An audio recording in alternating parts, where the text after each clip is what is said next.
Assalamualaikum warahmatullahi wabarakatuh. Perkenalkan, nama saya Juanda Gustaf. Saya berasal dari Prodi Teknologi Pendidikan Universitas Batu Raja. Di sini saya mengambil mata kuliah tentang desain dan produksi pembelajaran berbasis komputer yang diampu oleh dosen saya, yaitu Bapak Arif Qasim, SPD, SI, MPD. Baiklah, saya akan menjelaskan tentang materi saya, yaitu Garis Besar Program Media Pembelajaran atau GBPMP. Di sini saya akan menjelaskan apa sih itu arti dari GBPMP. GBPMP merupakan studi yang dijadikan pedoman oleh para penulis naskah dalam penulisan naskah program media.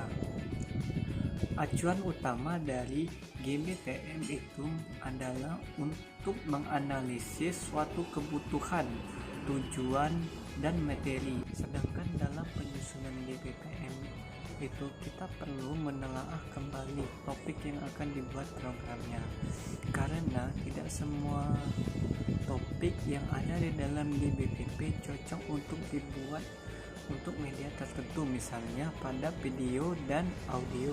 Misalkan suatu hal topik-topik yang berisi tentang materi-materi untuk pembelajaran. Pembelajaran itu ditujukan untuk meningkatkan suatu kemampuan psikomotorik yang memerlukan penjelasan secara visual. Nah, untuk topik-topik yang mengembangkan kemampuan psikomotorik ini memerlukan penjelasan secara visual tadi, itu lebih cocok diproduksi oleh media video atau media cetak yang tatap muka di kelas. Misalkan untuk penjelasan suatu rumus-rumus yang sulit untuk dipahami dan membutuhkan waktu lama untuk menjelaskannya, itu perlu ditampilkan di layar TV saja. Tetapi rumus ini akan semakin jelas jika dijelaskan secara langsung di dalam kelas secara tatap muka. Dan untuk yang program video, materi yang sangat cocok itu adalah materi tentang pembelajaran yang memerlukan dukungan khayal visual yang sulit disajikan di depan kelas. Misalnya seperti program-program apresiasi atau program pengayaan yang bersifat kognitif. Adapun beberapa manfaat yang dapat kita peroleh dari media ini antara lain, kita dapat terjadinya persamaan persepsi, kemudian akan menjadi lebih efisien dan efektif. Artinya kita tidak perlu memerlukan waktu yang cukup panjang untuk penjelasannya, dan penjelasan kita pun sampai kepada tujuan atau sasaran yang kita inginkan. Berdasarkan hasil telaah yang sudah kita lakukan, topik-topik yang sudah teridentifikasi kemudian dimasukkan ke dalam topik-topik GPPM, antara lain yaitu TPU atau panjangannya biasanya tujuan pembelajaran umum, dan TPK tujuan pembelajaran khusus. Mengapa sih kita harus melakukan menelaah topik-topik terlebih dahulu? Karena dengan cara ini akan sangat membantu kita ke proses selanjutnya.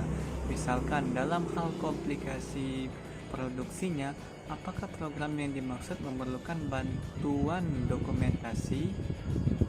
Misalkan suatu rekaman audio yang direkam dan itu sangat penting, misalkan seperti pidato dari presiden atau dari sebuah universitas, yaitu dari rektor ataupun dari sekolah yaitu kepala sekolah dan lain-lain, ataupun cukup dilakukan secara live saja. Hal-hal inilah yang tentunya akan menjadi pengaruh dalam penyusunan budget produksinya, karena pelaksanaan perekaman di suatu tempat perekaman yang tempatnya berpindah-pindah akan membawa konsekuensi, yaitu biaya. Demikian pula proses produksinya akan berlangsung lama. Program yang berimbas pada penggunaan bahan baku dari segi editing, ilustrasi, musik, dan lain-lain sebagainya. Dan untuk penyusunan program audio atau radio instruksional, di samping sebagai acuan materi, GPPM juga bermanfaat untuk menentukan berapa banyak sih jumlah topik atau subtopik yang saling berhubungan dalam program audio radio tersebut. GBPM juga dapat digunakan untuk memprediksi atau sebagai suatu antisipasi jika terjadinya durasi pada program. Jadi GBPM itu sangat penting karena GBPM ini dibuat untuk